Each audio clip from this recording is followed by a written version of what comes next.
Hi friends, వాతావరణం అయితే చాలా కూల్గా ఉంది. కాబట్టి కంపల్సరీ వేడిగా ఏమైనా తినాలనిపిస్తుంది. దానికోసం అయితే నేను ఫస్ట్ అటుకులు తీసుకున్నాను. అటుకులను వాష్ చేయాలి నీళ్ళతోటి మంచిగా నానబెట్టేంత వరకు. ఆ వాటర్ అనేవి ఉండకుండా జల్లెడలో చేసుకోవాలి. తగినంత పసుపు నానబెట్టిన అటుకులలో వేయాలి. తర్వాత కొంచెం ఉప్పు, అంటే రుచికి సరిపడా ఉప్పు, దాన్ని మంచిగా చేత్తోటే కలుపుకోవాలి. పొయ్యి మీద స్టవ్ వెలిగించి కడాయిలో ఆయిల్ వేసి పోపు దినుసులను వేయాలి. వేసిన తర్వాత కలమాకులు అలాగే పచ్చిమిరపకాయలను కూడా వేసి దోరగా వేయించుకోవాలి.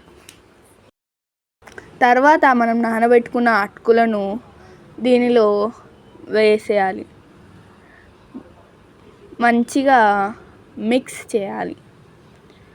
సపోర్ట్ కోసం చిమ్టాను పెట్టుకొని కలుపుకోవాలి.